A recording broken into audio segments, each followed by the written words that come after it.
Good evening and welcome to the Tuesday, May 20th meeting of the City of Beacon Zoning Board of Appeals. My name is Jordan Haug and I am the chair of this board. I normally would read an intro, but I'm not going to do that today because we have return champions here. Has everybody had the opportunity to take a look at the minutes for the last meeting, which was in March? Anybody have any comments, questions, concerns, edits?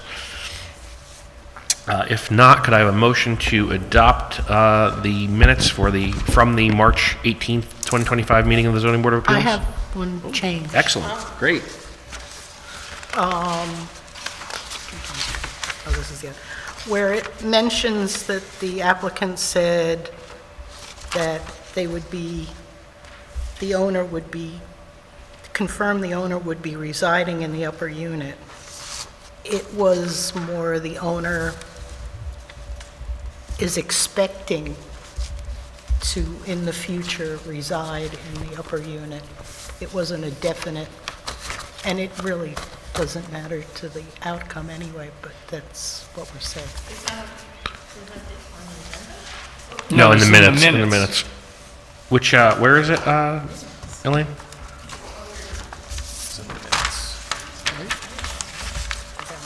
I don't think I printed them. Page 2,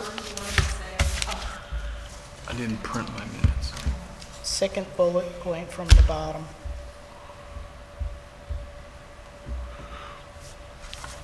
More. Okay. So it reads, David Freeman, architect for the applicant, confirmed that the property owner would be residing in the upper unit and renting out the lower floor. And what do you think is more appropriate, Elaine? As I recall, it was, they expect in the future to, Okay, so just, yeah. So instead of confirm, expects. yeah, Right. More, less exacting language, I suppose.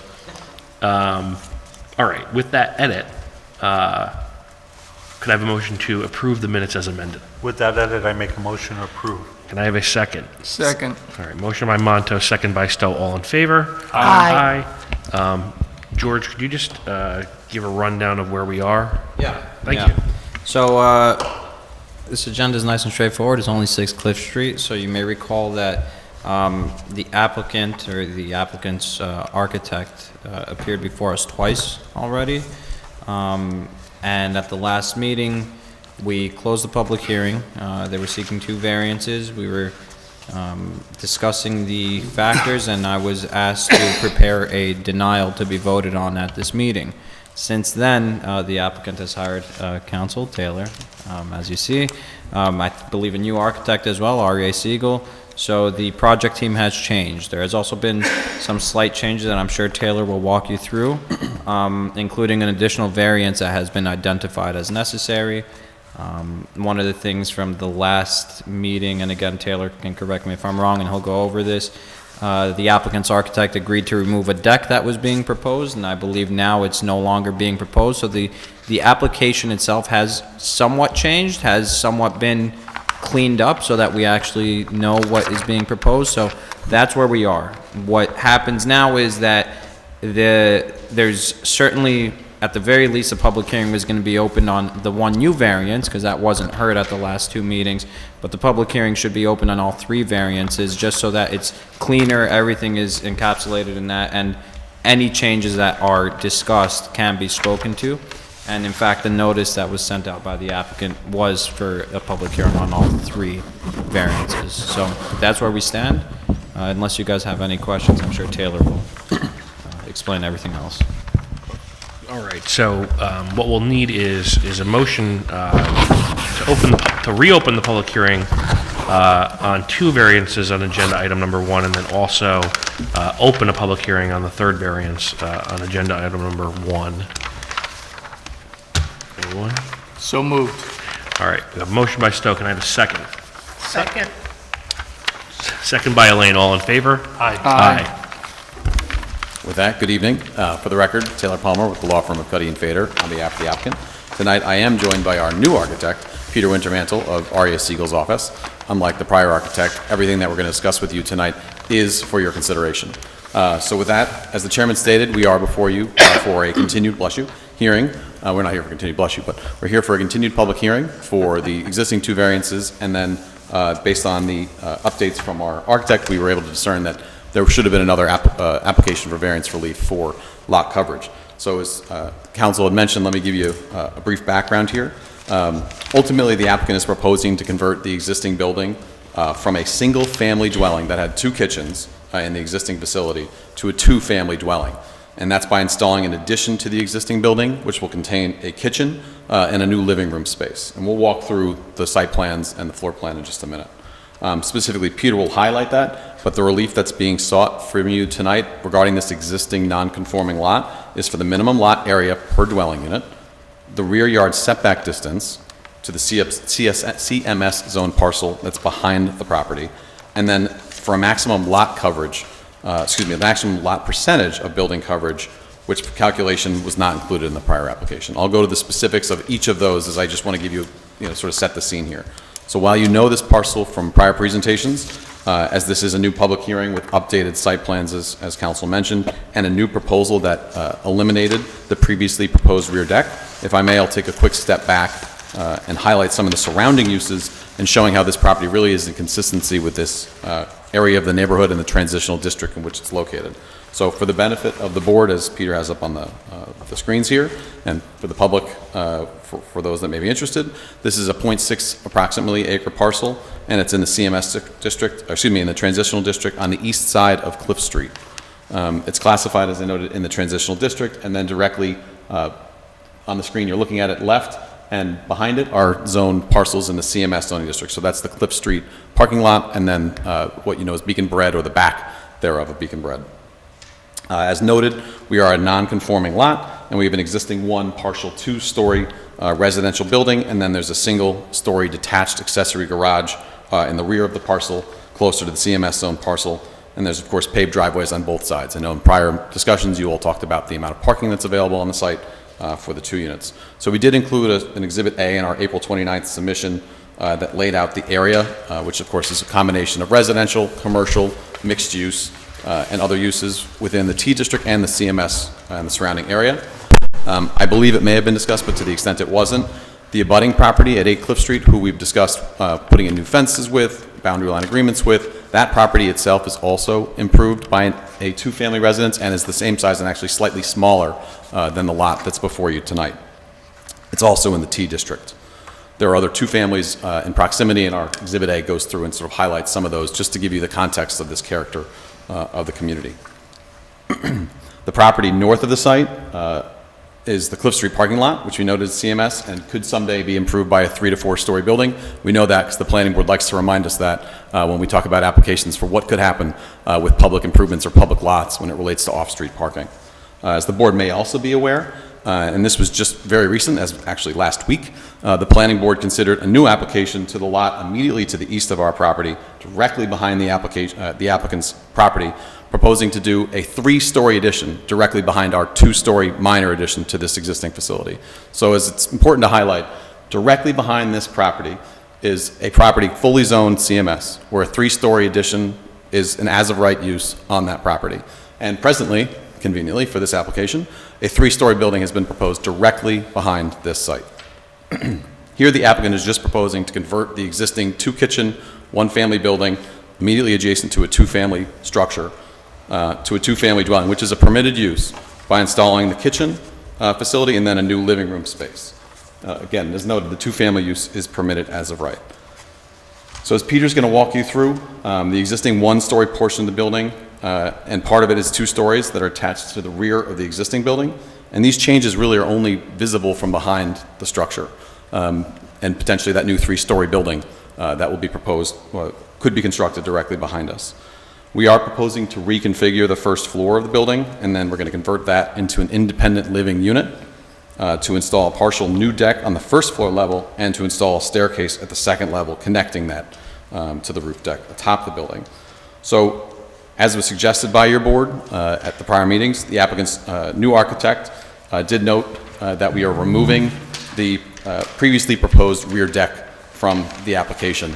So to the extent the application that's before you has reduced relief being sought for the initial two variances that were before you. Both we moved the addition, or where the addition would be, further away from the setback, and we also reduced the amount of, we reduced the amount of the lot area per dwelling unit requirement because we've reduced the size of the addition that's before you. So with that, I'll ask Peter just to walk you through sort of those floor plans, and we're here to certainly address any questions you might have.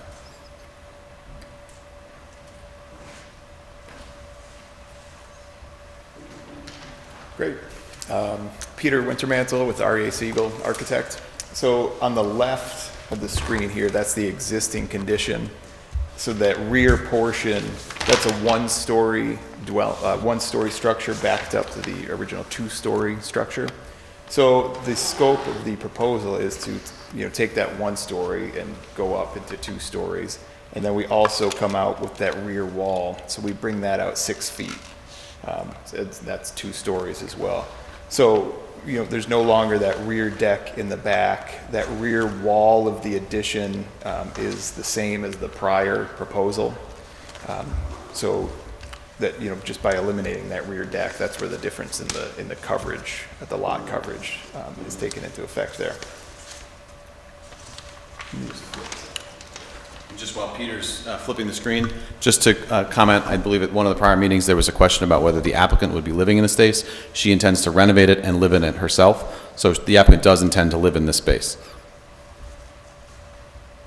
It just needs to be renovated. And then just to look at the floor plans quickly, so each unit has its own floor. So the first floor would enter, through the existing front porch, and have, all the access to that first floor. The upstairs, the upstairs tenant actually enters through the porch to get to the existing stairs. It's the downstairs tenant then has the new entry to the side there. So they have a deck.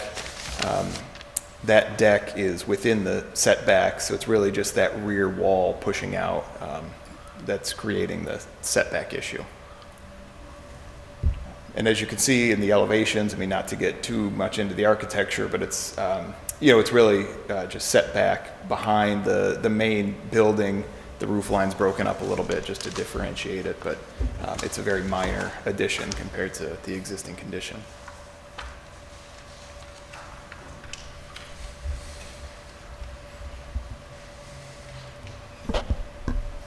And that is our presentation. Can you go back to the slide that showed the building behind? So the pink boxes on the bottom of the screen are the new site plan proposed behind Beacon Bread. So those units there, the pink, are the existing facilities, meaning the existing building. Then this box that he's circling now is the new proposed 3-story addition. So it will be Could you circle immediate. it again? Yeah, sure. I'm sorry. I'll put it in. I know the mic can't pick it up. Actually, do you have the camera on? I don't want Peter to get mad at me. He's not here to yell at me. So. Good. Go ahead, turn it up. Screen. See, this one is screen line.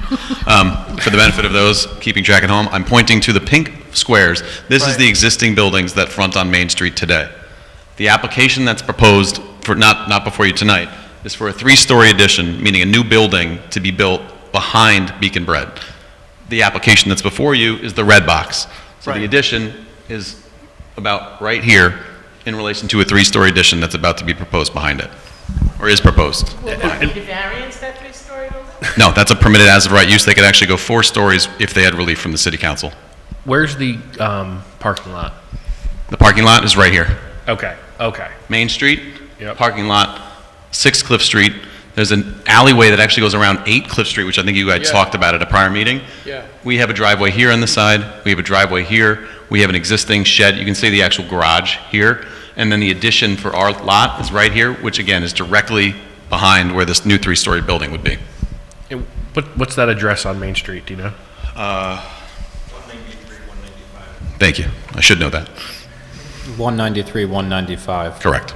So the 2 driveways are off an alley in the back of the property? So so right now, of course, you can go to Beacon Bread from Main Street, right? The existing property has access out to Cliff Street around 8 Cliff Street. which is the building next to the application before you. So that's that quote parcel 2, is how they get to the back of this building, and that would be it's part of that application is where they'd be accessed. They're proposing at least 2 parking spaces back there and then a 3-story addition. Taylor, just to confirm, the client, the ultimate client, the people behind the client are not owners in kind, correct, of what you're referring to? So the applicant is not an owner of that new proposal at all. Okay. Yeah, whatsoever. I just wanted to confirm. Yes. I noticed on their they do own 197 through 199, 206 to 208, and 201-211. Yeah, no, they are not the applicants for the 3-story building. That is Jeff Barisha and the LLC that's associated with that. Thank you.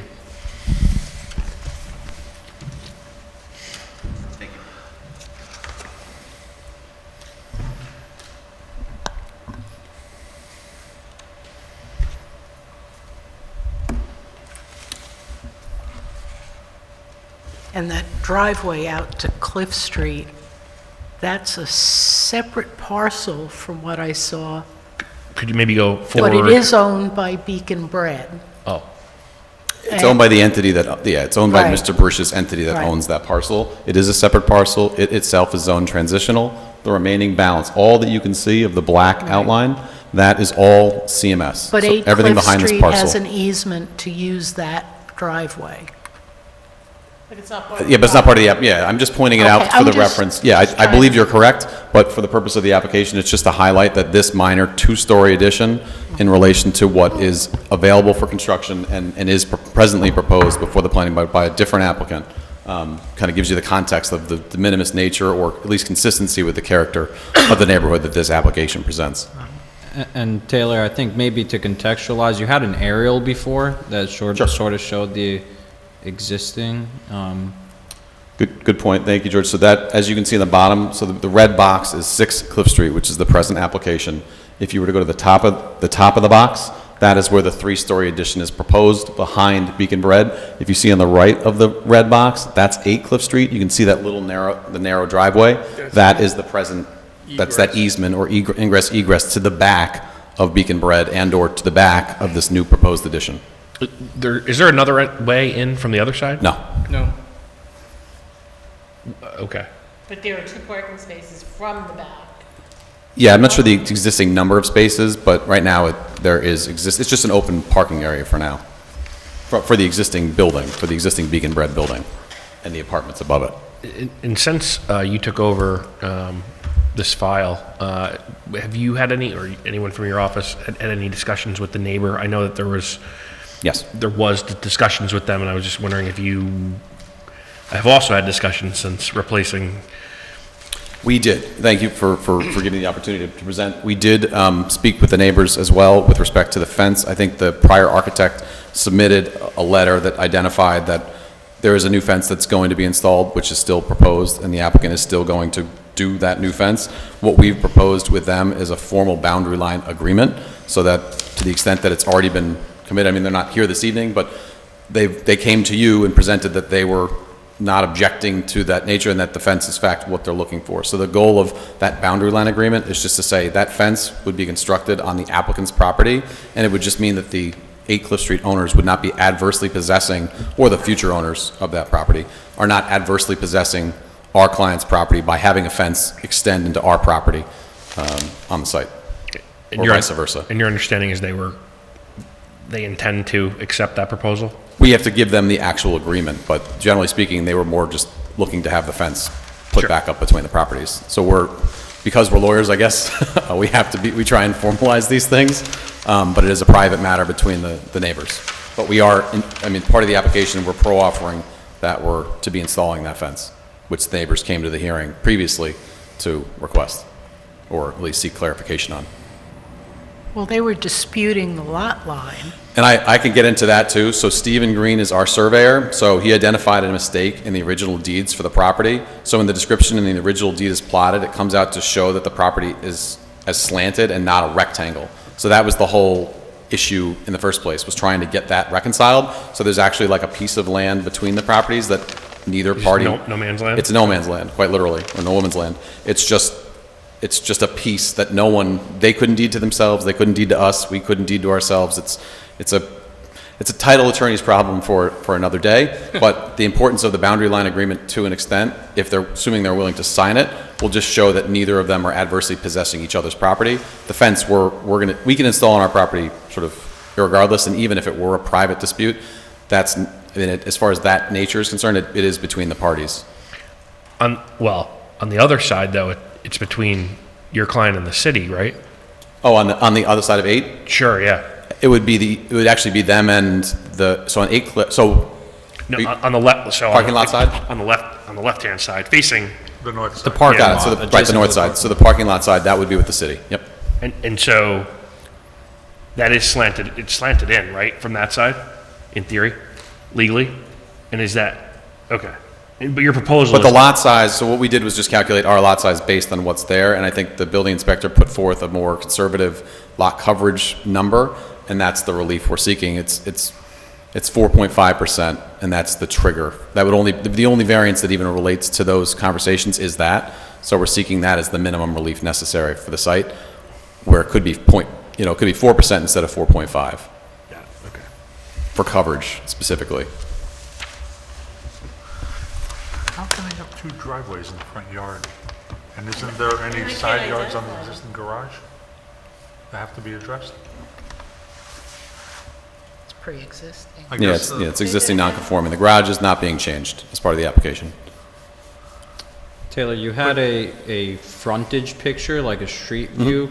Can we pull that up first?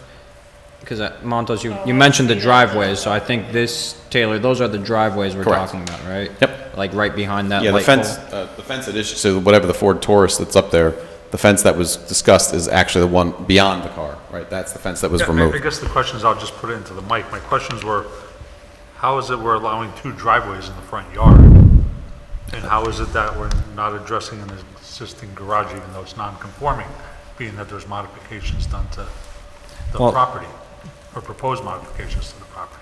Brian over there is the arbiter of what is allowed and what's not, but the modifications to the property, the driveways they're there, right there, so they're pre-existing non-conforming. There's no work being proposed to those driveways, there's no work being, as I understand, Taylor, correct me if I'm wrong, are you guys proposing any work to the driveway or to the garage? Yeah, so to that extent, it's just it's not being touched, so they get the benefit, unless, Brian, you disagree with that. I don't disagree. Okay, interesting. I do think if they were to redo them, yes, that could be. Redo them how? Change the shape. We enlarge, Orientation. yeah, usually enlargement is what triggers relief or other, there's certain thresholds from an existing nonconformity that you would be before your board, and it's typically enlargement to a certain percent. It might be a cost of how much, versus the existing value. There are a few ways that an enlargement of an existing nonconformity, but a garage is still also a permitted use.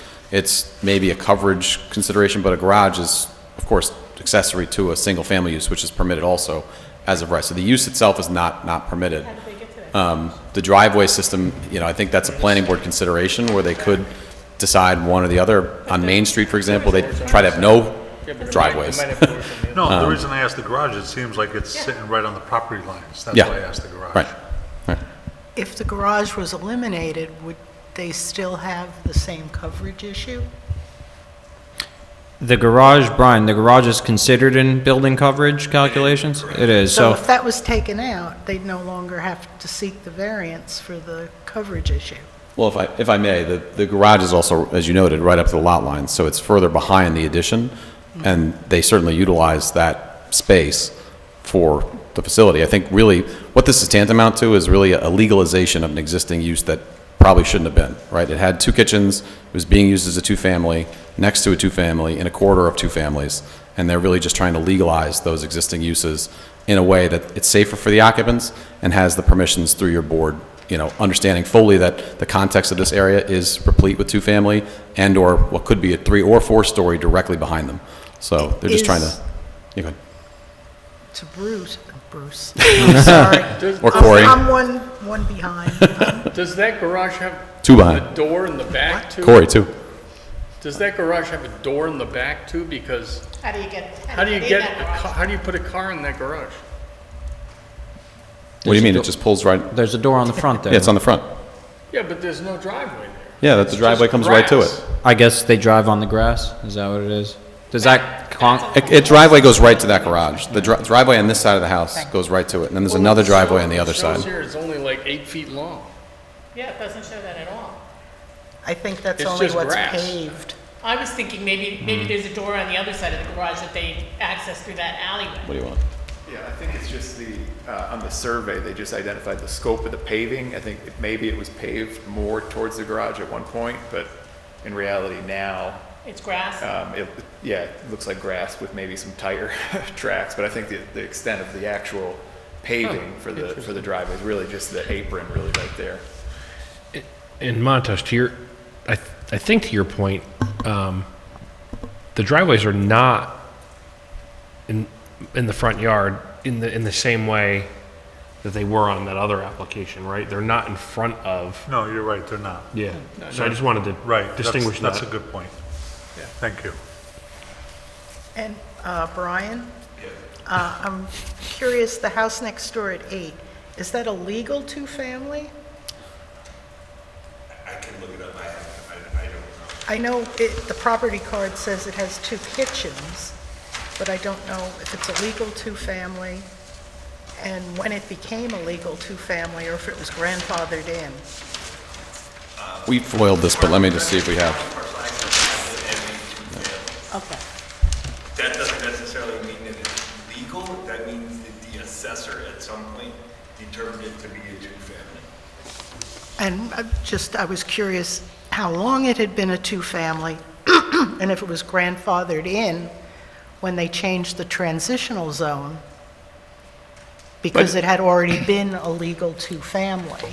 But it could be a legal two-family, Of course, right? it could be the use is permitted, so the use is not the The issue. use it's just is permitted, it- but It would with be, the it would not lots- conform to the lot size, So- you're correct. Right. If for some reason they stopped renting it out as a two-family for a period of time, Well, would that's- it not we highlight- convert to a one-family and Yeah. then need a variance? Right, sure, but that's the problem, right? It's like how can you'd have to be policing it for a year, right? I'm that's- just saying yeah. generally. But The if you're transitional using- district was designed, if I may, the transitional district was designed, if you all recall, it was the PB district, right? So you Right. had Central Main Street, then you had PB, which then, thank goodness it didn't happen, was considered to be a district for parking, right? The idea was, let's Right. become Fishkill. Let's build on Main Street and then parking behind, and we're so, this is the greatest idea ever. Thank God it never happened because you would have demolished all of the buildings on Main Street to accomplish that feat. It was transitioned to a transitional district to relay the 3-story down to 2.5, down to single family. And the same is true of the uses. CMS is pretty much anything, no density restrictions. The T district then takes the density from the least restrictive adjoining, not including CMS, district, so that you get the density for residential, but two-family is also now an as-of-right use. And then it also has limited commercial, like office or other uses that are allowed in the T, because the intent is to be a bit more intense than the single-family that, eventually comes as you go down Cliff Street. So here, the reason why we highlight the fact that there are other, not just 8, but other two families in this district is just relating to how the Court of Appeals has considered relief for similarly situated variances. Explicitly, it's when generally an applicant is seeking a variance to conform to what is prevalent in the neighborhood. Absent overriding conditions, a denial of the relief is found to be arbitrary. So we're just highlighting it because when you see the transition in the neighborhood, the thought is, and even if it's existing non-conforming, there is, it's that character. It's one of your factors, but it sort of really drives home what is here, because this is a transitional portion, and it is completely surrounded, but for a two-family, by CMS, more intense developable property. I mean, you could, in the future, almost draw a new 4-story building almost right up to this driveway on both the city's lot and behind it. And the neighbor next door might opt to tear down the existing two-family setup and put up a 3-story brownstone. They'd have to do 2.5 stories, but they'd have to seek, Right. whatever relief was necessary. I think Elaine pointed out that the lot coverage, it's just like anything else. Zoning can't perfectly apply to every property, and these uses, for the most part, were 1 to 2 family, and that's why when the city council looked at transitional, they considered those uses as of right, Whereas in a single-family residential, you can't just have two-family. You can have the one residence, and maybe now with the ADUs, the accessory dwelling unit, but that's just sort of the evolution and sort of the step down from Main Street, CMS, T, and then whatever other district. So this is just caused by existing lot conditions, and that's also one of the sort of considerations here, is that this was operating that way, and you know, maybe there are some records that could have been better. Maybe it would have been a grandfathered or existing, but there are two kitchens, and that second kitchen was not in great shape. This is really to make it a better operating, you know, full-on unit, consistent with what's in that Cliff Street area.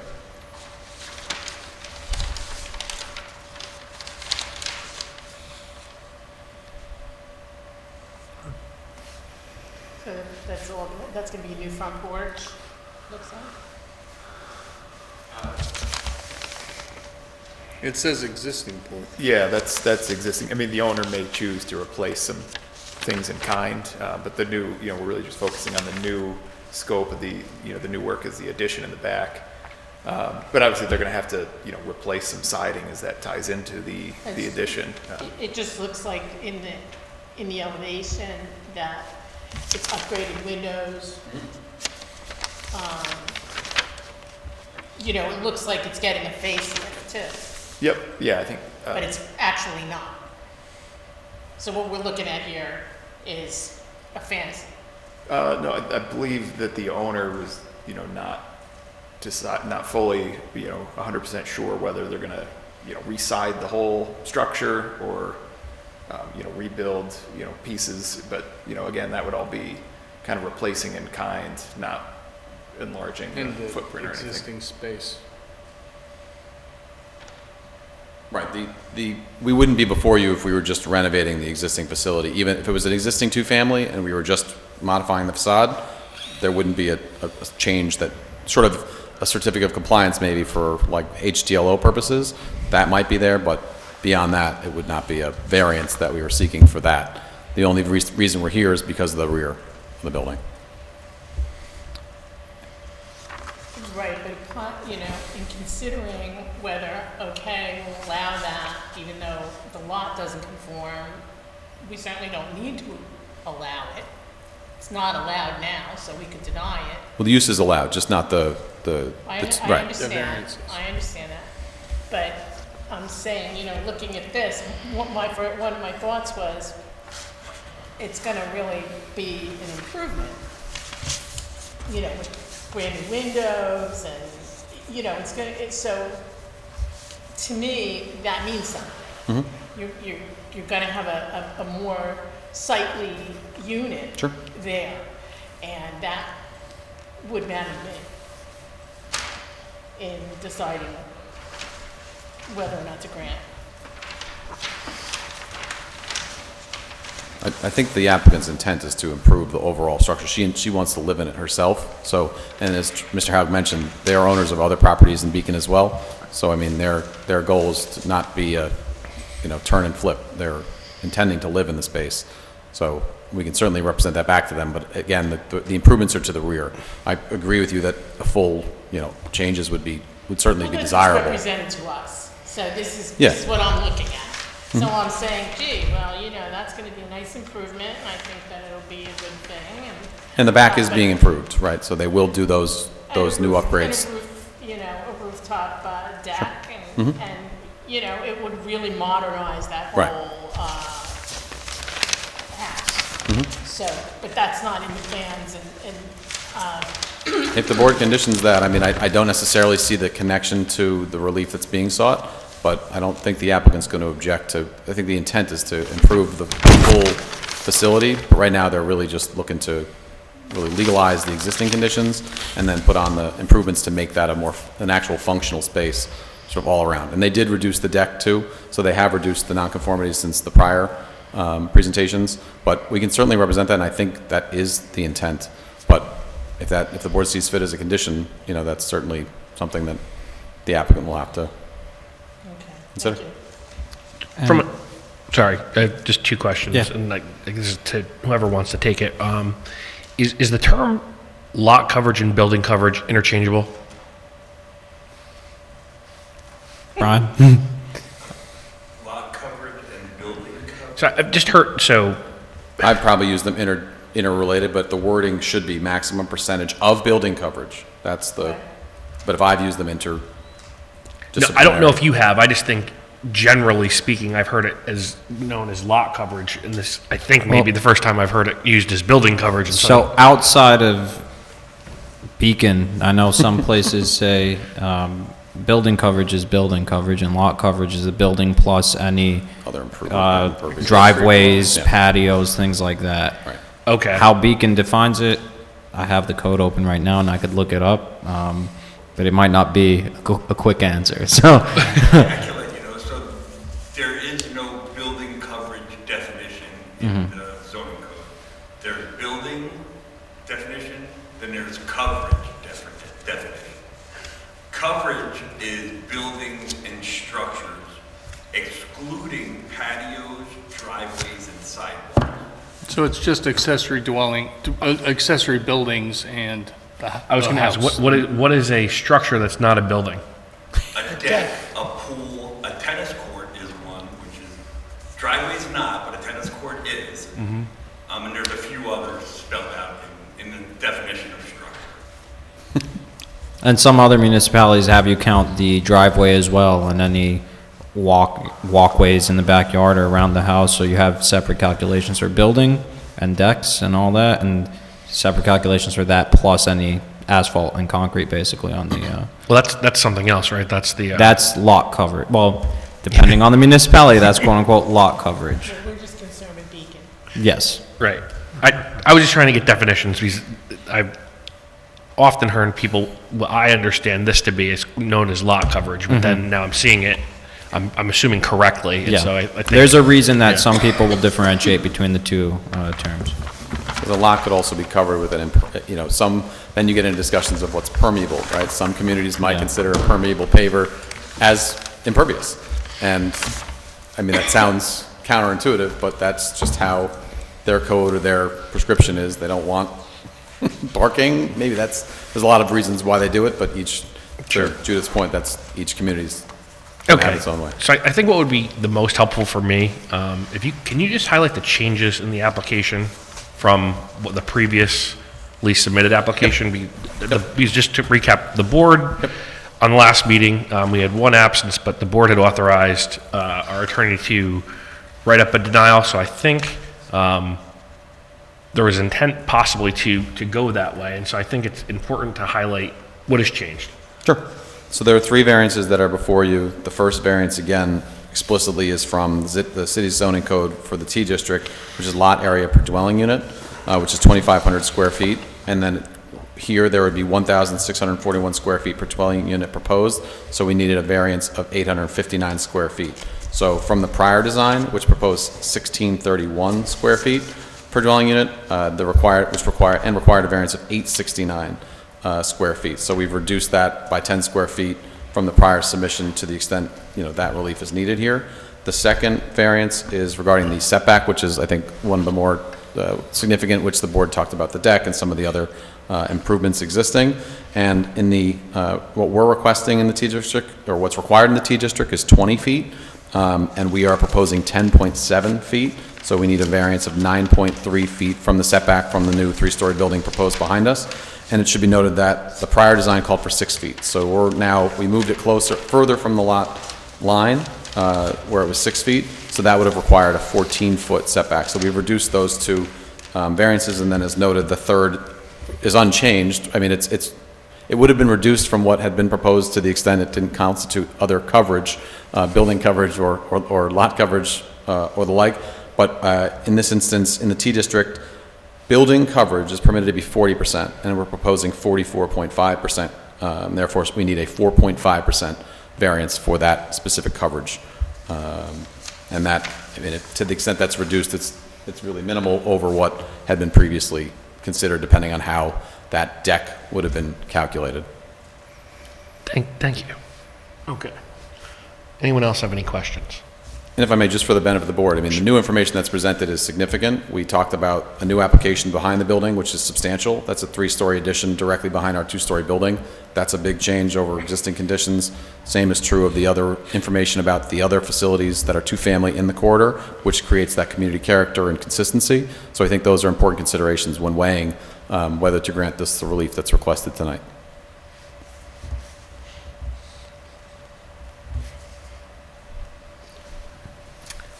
Do you have any, you probably don't know, but the new building, the 3-story building, is it 3 or 4? 3 stories. Does that have any kind of a backyard? They're proposing, they have to by rule in the CMS have some 10% open space or green space area. So to the extent they propose it, Do we know how much is needed? But that's just a proposal. yeah, it's just a proposal. Well, I'm just saying, like, we're looking at, There's no coverage requirements in the CMS. You can cover 100% of the property, really, and density is unlimited, to the extent you can convince the planning board that parking and other issues don't have, but they've also reduced and removed parking requirements from the CMS, so you no longer are required to have parking And just to, if you can prove availability in the area. and just to confirm, that lot goes back through the second house? Yes. Yeah, okay. All the way to basically the bend of the, what's listed as parcel 2 on the corner, which is where the district shifts from CMS to T. So behind both of these buildings is CMS zone property. Yeah, okay. And if the board recalls, I believe this a couple months ago when the neighbor came by and mentioned a driveway that somehow wraps around. This is the driveway that they were talking about. And The gray on the screen there. that's currently used for access Yes. to Beacon Bread's business, I suppose. Right now, they operate, Theory. the way they operate, just to be frank, is when you see the site, when you saw that street view image, I mean, they have a dumpster on the city's parking lot. Like, that's where the Beacon Bread's dumpster is, and that's how they kind of just go through the city's lot. But it is absolutely utilized for other purposes, but they're not making deliveries, for example, through that passageway at present. They're just going in through the city's lot because it's just easier. And no one, And Flores uses that too in the back. yeah. All right. Any other questions? I'm just looking to see I'm if you have just any other adding, questions, that's all. I know the owner, so. I have no questions. Okay. All right. Anyone from the public? Guess not. Okay. So I will take a motion to close the public hearing again. Motion to close? Motion for Montos. Can I have a second? Second. Second by Stowe. All in favor? Aye. Aye. All right.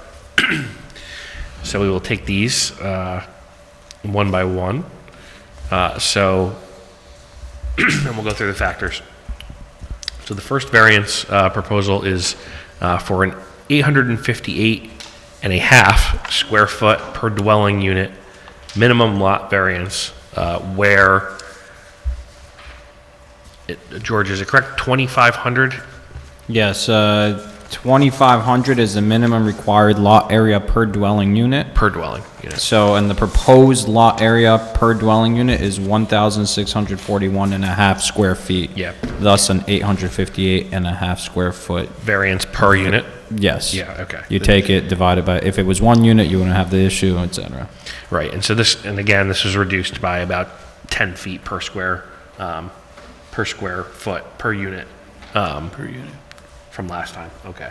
All right, so as to whether an undesirable change will be produced in the character of the neighborhood or a detriment to nearby properties will be created by the granting of the area variance.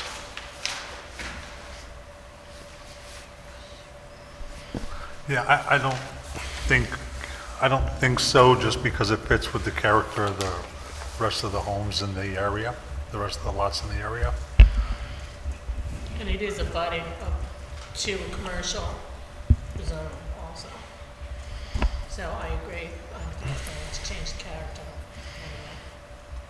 I agree. I think it fits in, actually, with the neighborhood. And the notion of rectifying the Illegal use. pirate, second kitchen is probably to the good, even if people Our- can't see it. Elaine?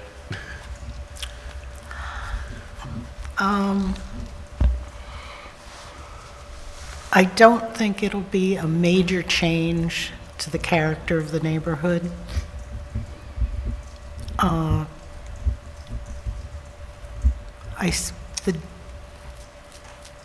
The density could be an issue, but if it was already renting out as a two-family previously, it's not going to change that. So, no. Yeah, I agree. I think when you consider what it's abutted up against, and you know, the non-conforming nature of that area of that zone, the in air quotes change isn't a detriment. It really, I mean, it is what the neighborhood is. It's a really old neighborhood. Yeah. All right. As to whether the benefit the applicant seeks can be achieved through another method feasible for the applicant to pursue that does not require the area variance. I think they could just go over the original footprint of the property and work within it, and they would have a 16-foot setback as opposed to a 10-foot setback.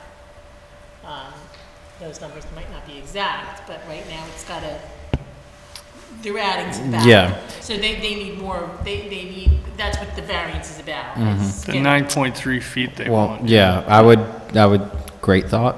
Let's, just for the organization, focus only on the variance for the minimum lot area per dwelling unit right now, and then we'll go variance by variance, only because these variances theoretically could be granted separate from each other. It's not like some applications where they're seeking both a rear yard and a height, for example, for the same work. This is somewhat separate, so, yes, valid thought, valid point. Hold it for the next, Yeah, write it down. Let's talk about it when we get to variance number 2. Okay. Sorry. So, right, so we're talking about the benefit here would be, well, that could be defined by the applicant, but No, I think the, what I'm talking about is with this variance here. You're asking for, oh no, you're not, never mind. right. I didn't get this in the I'm reading. I wasn't sure. I was like... This is why I'm, For example, the applicant could build, they could go up, but only to a certain extent, because that's also restricted, so we'd need to seek variances for that. The sort of operation within the facility itself, the kitchen and the living room don't really function well, which is why I think Tilsto's word there was the pirate kitchen, I like that. So I think overall, there are alternatives, but not feasible, so that's what the applicant is pursuing, is pro-offering here. I just want to note that they're coming forward with a lesser variance than they had last time for this particular variance. But that's true, and it does change it somewhat, but it's still, no matter what they did to the house, to make it 2 units, they need a 5,000 square foot lot. There's no way around that.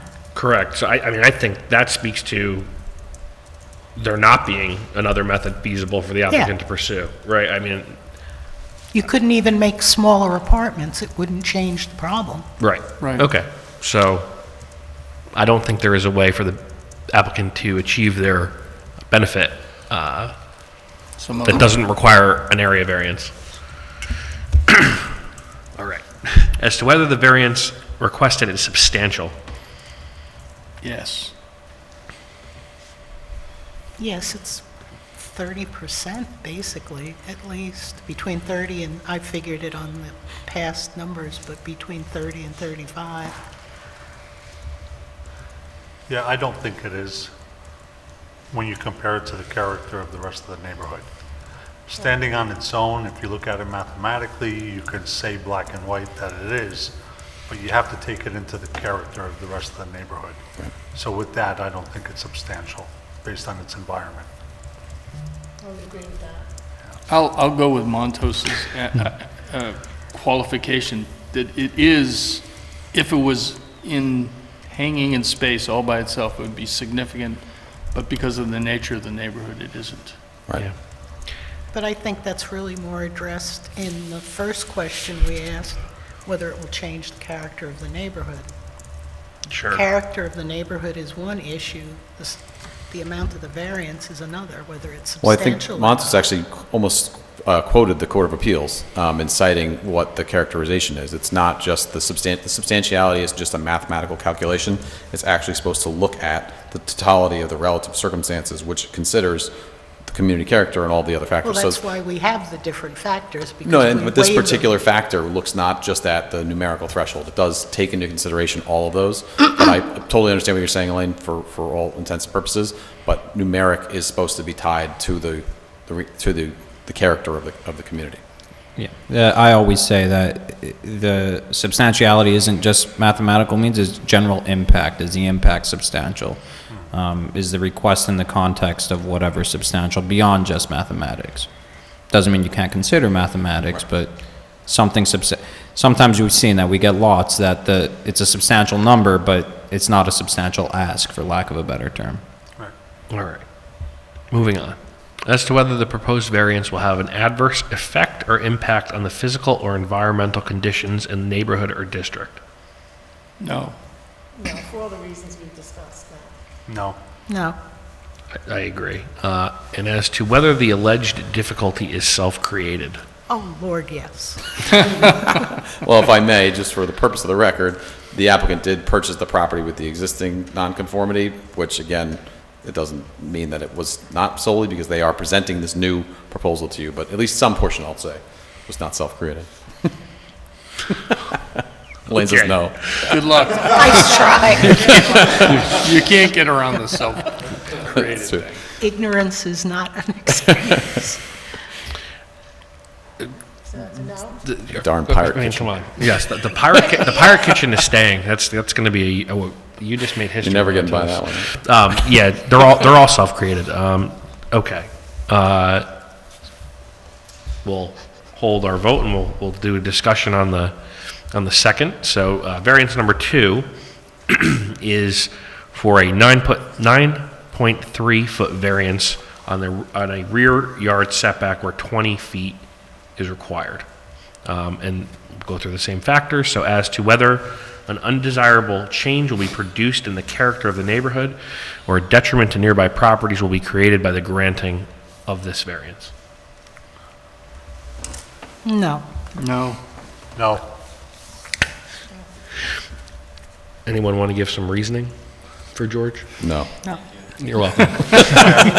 I'll give the reasoning because it butts up next to an empty lot right now. It has a proposed structure to it, but there is no immediate, It's not going to Next be adjacent. visible from the street. Yeah. yeah. I think I think that's important to highlight. It's, right now, it's not like there's someone enjoying Right. a deck back there. It's a commercial use, which, may or may not be developed into a building, but it's not, Right. they're not disturbing anyone.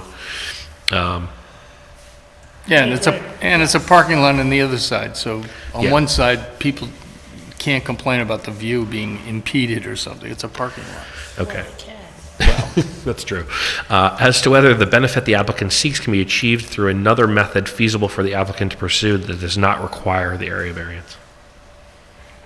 I think we talked about that kind of This already. is where I come in. Just build on the footprint, and that would, so, yes, there. Yeah, that's where smaller apartment comes And in. it could be a studio apartment. It doesn't have to be a one-bedroom apartment. It could be a studio apartment. I mean, there's plenty of studio apartments in Beacon that are, rent for plenty of money, and, they could. More coming, too. Right. So, to that question, is there another way, is there a way? Yes. Well, except that the way you're proposing is not for there to be a second apartment of this dimension. You're saying is a studio apartment, so no, there isn't a way to do what they're attempting to do. They could come up with a different plan to have a different, arrangement. Yeah, it's interesting. completely. They wouldn't need to go back and into that 16-foot setback that they have now.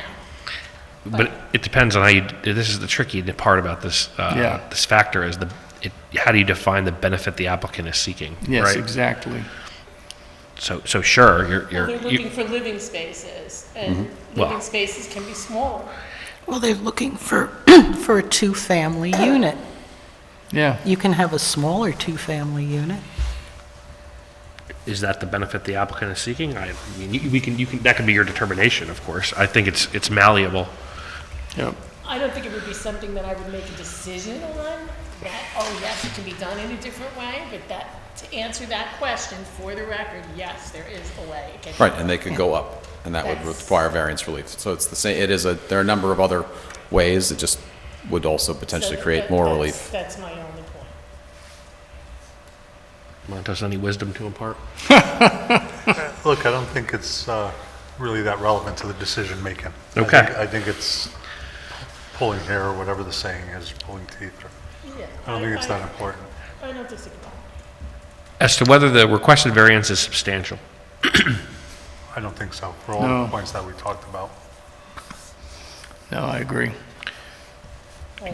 You know, yes, similar to the previous mathematically, sure. I think when you take everything into account, it is not. As to whether the proposed variance will have an adverse effect or impact on the physical or environmental conditions in the neighborhood or district. No. No. I think it'll improve it. I hope so. As to whether the alleged difficulty is self-created. Yes. Yes. I think it's Taylor's fault. Yeah, I agree.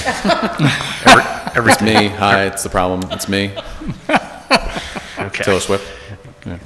Thank you. All right.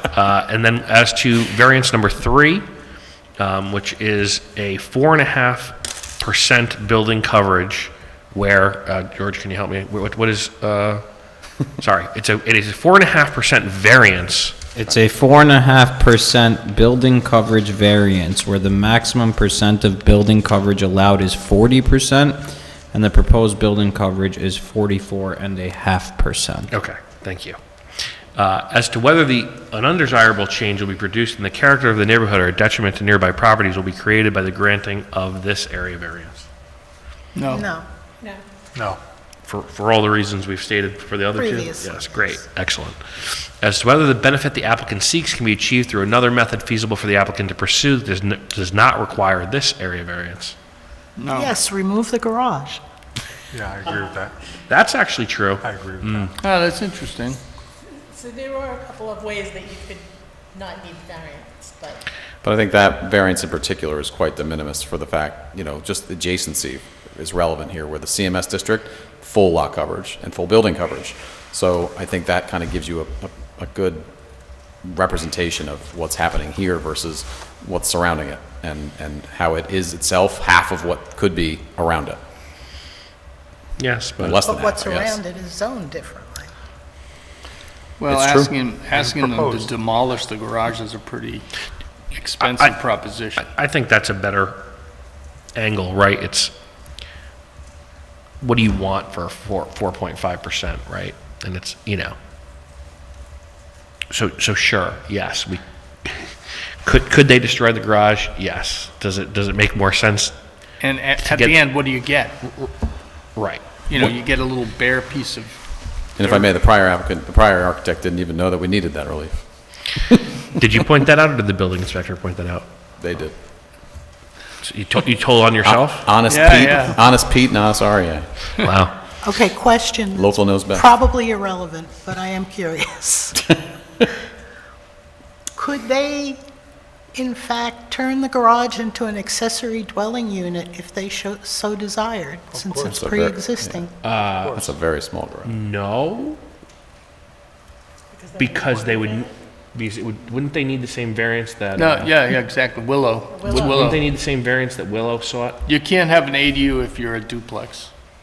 Oh, that's right. Okay. They could if they connected a road. Walkway. That's an amazing. If we want it, we'd be back Handrail. before you. So the quick answer is yes, they can. No, they can't. If So they connect it to the house. connect Oh, the if they stuff to the connect car. it. Yes. But we'd need more, we'd need additional variance relief for that. We'd have to create additional building coverage, and that would be, And probably I don't know that three, setbacks too. and setbacks, right, you'd be up 0 lot line setbacks at that point. They'd have to come before us again. Just, That's- just for the record, the There's no intent of the applicant. the applicant intends to still use it as a garage. Yes, Thank you. We could always put that as a condition, too. the garage remains a garage. Sure. As to whether the requested variance is substantial, No. No. No. no, I think even mathematically, this one is not. Yeah. As to whether the proposed variance will have an adverse effect or impact on the physical or environmental conditions in the neighborhood or district. No. No. No. As to whether the alleged difficulty is self-created. Yes. Yes, yes, it is. All right, and then for all the variances, does the board find that the requested variances or the minimum variance is necessary and adequate to preserve and protect the character of the neighborhood and the health, safety, and welfare of the community? Yes. Sure. Yes, and they made them a little smaller, so that was great. Okay. George, just before I call the vote, there are some notes in red. Do you think, is that relevant? Those are my notes. Got it. Great. Well, that's just what Jordan's referring to. I have a note in describing this project, and Taylor, correct me if I'm wrong, the purpose, these variances are being sought to convert the use of the existing primary structure on the property from a one-family residence to a two-family residence, and to construct a second-floor addition with a roof deck to the existing primary structure. Correct. That's, okay. Okay. Yeah, it's not a legal, non-conforming two-family. It is a pirate kitchen, one family, Excellent. Please use that forever. ever. Well, I'm also famous for inventing the term hashtag. And I'm not kidding. So, We'll I'm talk- famous for inventing words. No, he's not. Pirate Kitchen can live All right. forever. He's not kidding. Just, Taylor, I assume your client has no problem with the normal conditions, which are paying all their fees, and...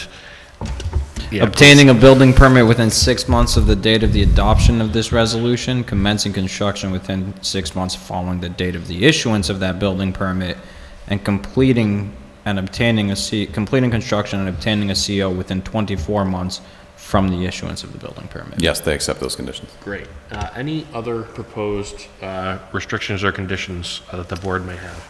Yeah, I'd like to have a condition that the garage remain a garage. Okay. I would agree to that, yep. Anyone else with anything else? I'm not allowed to ask for that, right? For the Oh, no. owner occupied, I'm No. not allowed to ask for that. No, you can't do that That's- anymore. That's not allowed anymore. No, not allowed. That- All right, very, very good. So, Create a lot of work for me. Montos, could I, or well, sure, can I, you want to make the motion? I make a motion to approve all the three with, Let's just vote on them separately, just for the record's sake. okay, I make a motion to approve the first requested variance with the conditions that the chairman laid out, plus the condition that I added. Very good. I second. So, motion by Montos, second by Judy, and then I'll call the roll. Elaine, Yes. Montos, Yes. Judy, Yes. Stowe, Yes. and I am a yes. And then can I have a motion on variance number 2, please? Motion to approve variance number 2 With the same conditions as with one? the same conditions as 1. Great. Can I have a second? Second. Motion by Elaine, second by Stowe. Stowe? Roll call, sorry. Yes. I'm sorry. Nope, no, that was, I lost the I'm just thread. making sure everybody's awake, I guess. Judy? Yes. Montos? Yes. Elaine? Yes. And I am a yes. Great. Can I have a motion on variance number 3, please? Move to accept variance number 3 with the same conditions. Thank you. Can I have a second? Second. All right, motion by Stowe, second by Montos. I will vote yes. Judy? Yes.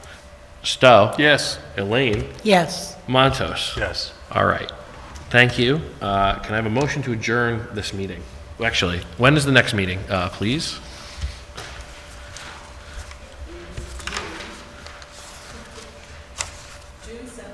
All right. And for the public, the next meeting of the Zoning Board of Appeals is scheduled for Tuesday, June 17th, 2025. Can I have a motion to adjourn this meeting, please? Motion to close the meeting today, to adjourn?